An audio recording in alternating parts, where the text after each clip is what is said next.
So we are going to continue on our lesson on Child Roland to the Dark Tower Came. In the previous two lectures, I first gave you an introduction to Robert Browning and his philosophies, his influences, what a dramatic monologue is, a few informations about the poem Child Roland to the Dark Tower Came, and then yesterday in the second part of the lecture, I gave you a summary. I gave you a summary of what happens in the poem Child Roland to the Dark Tower Came, where I told you that the poem is a quest poem where a knight by the name of Child Roland, where the name, where the suffix, where the prefix child is again an ironic play on knighthood, because a knight is not supposed to be a child, a knight is supposed to be an adult.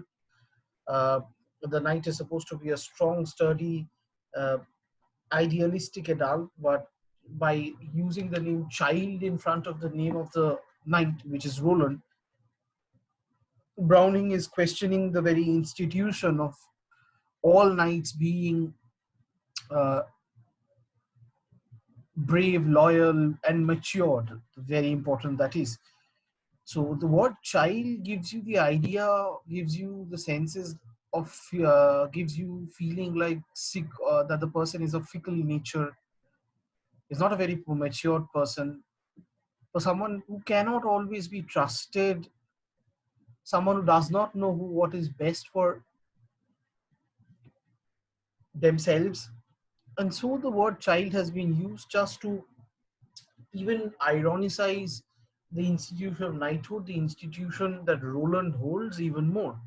And the poem is a quest poem where Roland goes on to a quest, like a quest undertaken by numerous of the knights, like the quest Lancelot undertakes, like the quests uh, the Knights of the Round Table of King Arthur undertakes, of various that the various brave quests, deadly quests that uh, the knights undertake, and he's undertaking such a quest uh, from which there is no return. And again, so in going on a quest, again exemplifies the format, exemplifies the pattern, exemplifies the form that Roland wants to be worthy. Roland wants to be taken seriously, and Roland wants to be a knight. But then the knightly ideals are missing in Roland, and even in the environment in which he's undertaking the journey. So, what Browning is trying to hit upon us is the fact that there is nothing knightly left in the Victorian society. There is nothing knightly left, and so even the gentlemen who would behave as if they are knightly and chivalrous and so on and so forth, at the end of the day, it is absolutely to no avail, because there are no quests to undertake. There are no uh, monsters to slay. The monsters are within the knights themselves. And so he goes on a journey at the advice of the hoary cripple, who is again a figure who is at an opposition to that of a handsome, powerful king, justful king. Uh, Romantic knights undertook their journey as propagated by their kings. For example, the Knights of the Round Table undertook the journeys that King Arthur propagated, but here there is no such kingly figure, so there is no fantastic figure, there is no figure that will help you gain an ounce of trust over the entire proceedings. It's the hoary cripple, and then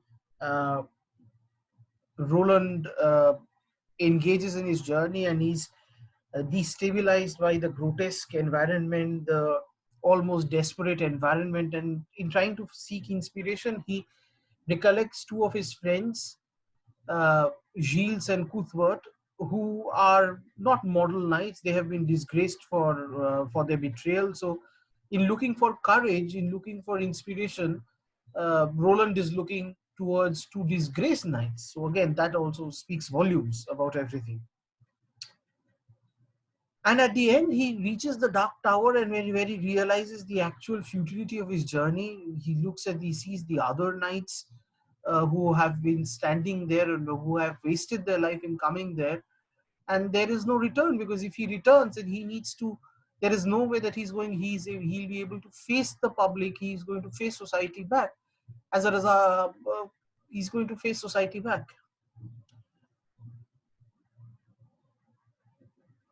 Because the moment this gets known that uh, what Roland had undertaken did not have any knightly qualities, there would not be any ounce of loyalty, respect, or honor that would be left for him in society.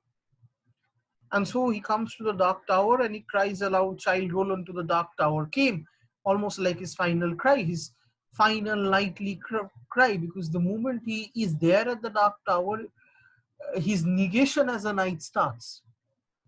The fact that he realizes that there is no way he can kind of sugarcoat and cloak his ambitions or this journey by the garb of a brave knightly journey. He understands the futility himself.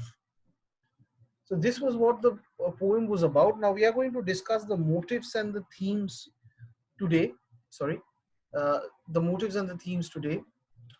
So multiple perspective, a single event, the purpose of art, the relationship between art and morality, and motifs, medieval and Renaissance European settings, psychological portraits, grotesque images. We must also do symbols, but we are not doing symbols today.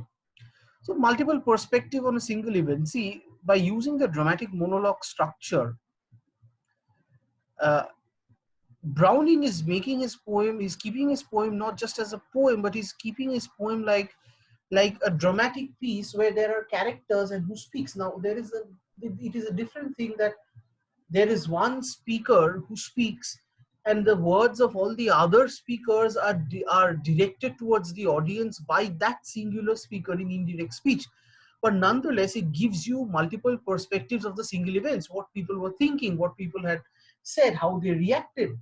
Now, even though, yes, there can be a question as to the faithfulness of the representation, because since there is one speaker representing everyone, there might be a question on faithfulness of representation. But we are not going to go into that. We'll take it for granted that he is representing almost faithfully. And by doing this, uh, representing almost faithfully, and by doing this, we are getting multiple perspectives of single event. So since we are getting multiple perspectives on a single event, we are sure of the fact that there is we have to find the truth, and there is the truth cannot be dictated to us. The truth cannot be dictated to us. That we as readers need to find the truth through that uh, puzzle of speeches. So the speaker is not giving you the truth. The speaker is only telling you a story and giving you informations and other people's minds. And it is up to the speaker. And Browning does that so as to not to dictate the truth. He leaves the truth to be found out by the readers. And the dramatic monologue helps in this structure very much. It shows fluctuations, it shows deviances. So what the speaker, so what the singular speaker is saying might be different from what he quotes as a response from another speaker. So there's deviances, there's uh, fluctuations. uh, so there's not a singular line of motion in the poem, there's a multiple line of motion, which helps us unearth even more information and helps us as individuals to deduce the truth. The purpose of art is, well, in case of this poem, Child Roland to the Dark Tower came, the purpose of art is very loosely connected. But uh, when we are doing a Browning poem, we need to understand the entirety of the theme. And it is there in this poem, this theme, but it's not as profound as you found as you will find in other poems like Fra Lippi, Andrea del Sarto, Porphyria's lover, all these. Most importantly, again, the Last Duchess, very important when the theme or when the purpose of art comes to reckoning. The Last Duchess, but it's not as profound here in Child Roland to the Dark Tower came, but you will find traces of it. So, what the purpose of art? See, the purpose of art in the Victorian era was always pleasure. It was moving against morals and exhibiting the fact that uh, art needs to be done in for pleasure, and if it's beautiful, then it has a purpose, not that it has to be moralistic always. And kind of Browning is again harping upon this very notion as well, by creating the poems the way that he has created. So he's not creating, so he's the setting first is very offbeat, medieval settings, uh, medieval settings, romantic settings. By romantic, I mean the age of romantic, not romantic in the sense of the emotion romantic. The setting is medieval England, uh, Renaissance Italy. It's a fantastic setting. It's a grotesque setting. It's a supernatural setting. And so again, you can understand by the way that he creates that, by the way he's fashioning his art. The fashioning of his art gives you the idea of art for art's sake. So he wants the thing. There's no moralistic background as to his creation of the art. The art has been created so as to be consistent, uh, with the artist and not just the reader. Uh, the, the setting of the art, or the art itself, is consistent with the reader himself, with the poet himself. And the second thing that Browning does, and this is very outstanding, is that he shows the ill sides of art. How art, which has always been considered by the British moral society, especially the church and everything, to be a moral institution, uh, should have a moral. Every painting should have a moral. Every poem should have a moral. Every novel should teach the society something. What Browning does is Browning destabilizes this thought, problematizes it, and even subverts it by showing how art can, on the contrary to helping society understand itself better, destroy family, destroy relations, and destroy society. And this is again nowhere best mentioned than Fra Lippo and the Last Duchess. Uh, Even, well, Porphyria's lover to a certain extent. And even in this case, so in Child Roland to the Dark Tower came the purpose of art. The setting serves as the purpose of art. There is no such uh, clear artistic goal in this poem. It's just that by making the setting the way Browning wants, Browning is keeping the poem open ended and keeping the poem in line with the Victorian ideals of art for art's sake, where all the notions, or the moralistic notions of a chivalric knightly story, give the ideal that uh, the setting should be a very wonderful, fantastic, glorious one with sunshine and uh, green trees, and amidst that one spectacular setting, the knight in sparkling, shining armor is going to make his way towards his objective with his coterie of people, and then he's going to brandish his silver sword and he's going to fight. We don't find such images. We find grotesque images. We find a hoary cripple. We find disgraced knights. We find barren landscapes that signify death, not life. So Browning is doing everything on his own terms. Browning is doing everything on his own terms. He's not giving in to the popular notions of how a knightly story should be. Now we come to the relationship between, again, sorry, come to the relationship between art and morality. Here again, it is consistent with the purpose of art, because uh, Browning does not keep any relation between art and morality, and this is consistent with all of Browning's poems. Caliban upon Setebos, Andrea del Sarto, Child Roller to the Dark Tower came, Last Duchess, Porphyria's lover, Fra Lippo.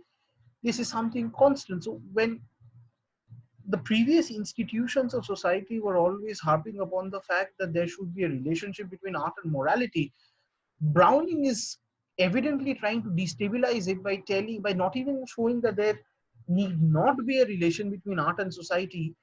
And even more, he goes one step further to say and show how art does not always give rise to morals, but it gives rise to destruction, which is again the theme of Fra Lippo and the Last Duchess. Now, you don't have these poems in the syllabus. If you read these poems, or at least the summary, well and good. If you can refer to these in your answers, well and good. If not, then not such a problem.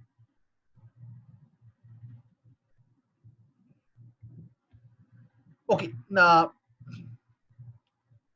we come to the motifs. The first motif, what does the word motif mean? Motif means MOTIF. Motif means symbols that are occurring again and again and again. Same symbols that are occurring again and again. If a symbol is repeated twice or thrice or 4 times, we call it a motif. If there is no repetition, then the symbol does not become motif. So one motif is medieval and Renaissance European setting. This is, as I was telling you, Browning goes back to this again and again in all his poems. So once, he's moving away from Victorian society. So he's trying to question and destabilize Victorian society, but he's doing so by moving away from Victorian society. He does not stay in tuned within Victorian society. And to destabilize Victorian society and all the historical institutions of British society, he moves to the historical periods, the medieval England, England of King Arthur, Renaissance Italy, uh, a fantastic supernatural landscape again in again in medieval England, in terms of Childe Roland to the Dark Tower came. Browning indirectly criticizes religion, including the Church of England, which was in a state of disarray.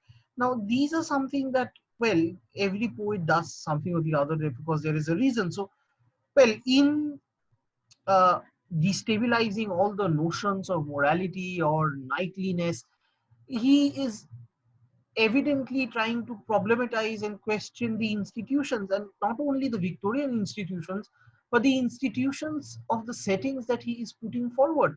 So when he is putting forward medieval England, he is questioning and trying to problematize the social medieval English structure or the Church of England, and all the scruples that it had thrust upon its people. Psychological portraits is a very important motive. This is again, and this is because this is a result and offshoot of the dramatic monologue pattern. Since the entire poem is on a drama basis where there are different speakers, and different speakers, they respond, they speak, they think, they ideate. It gives an insight into the psychological portrait of all the persons, not only the singular speaker, but also the other people whose words and speeches he is reporting to us in an indirect way. And this helps us unearth what psychologically how the characters are. So perhaps we may find a person who's speaking in a very sweet fashion, but we understand by analyzing a psychological portrait that he has some evil within himself. The figures of speech, the metaphors, the analogies, it helps us unearth the psychological portraits. So Browning's poems are not just stories being told in a alienated setting, but these are poems about human nature and human psychology. These are poems which deal with human feelings like lust, uh, obsession, for example, in The Last Duchess and uh, Porphyria's Lover, Porphyria's Lover, the elements of knighthood like chivalry and braveness, as in case of Childe Roland to the Dark Tower came. So it's not just a story, it's not just a dramatic monologue, it's a psychological portrait of people who would make up those paradigms, the paradigms of medieval England, the paradigms of Victorian England, the paradigms of Renaissance Italy. So it is almost a psychological evaluation of society as a whole through an evaluation of its people. And the last motif that we find is grotesque images. Now, this is again something which is common in all his poems, whereas the other poems you see Tennyson, Hopkins, and everything. Hopkins especially, harps upon the beauty of nature, Lord's creation. So does Tennyson to a certain extent. But Browning brings out, he shows something beautiful, and in showing something beautiful, he brings out the evil within that beauty. So Browning brings out the fact that not everything that shines is gold. Uh, Not everything that shines is gold. Going back to Merchant of Venice, the or the silver casket may not obviously always have the ring. It is the graphite casket which has the ring. And we must go within, we must deconstruct the images and go within uh, to find the actual meaning. And that is why he uses grotesque images. So he uses a beautiful portrait in The Last Duchess, a portrait which is a proof of a murder. Uh, the landscape that he uses in Child Roland to the Dark Tower came is evidence of the fact that there is nothing knightly left, there is nothing chivalrous left in society anymore, and any journey undertaken under such pretense of knightliness or knighthood is a folly, is a futile one. And hence, grotesque images become very important in his poem. I'm not going to go further. We need to do the symbols, I think, but let me see, let me think. Uh, these are the important things that you need to do first is when you need to know the poem and you need to know the themes and the motives. Symbols are not that important, but let us see. I'm going to finish my lecture here, and in case you have any doubts, please feel free to question me.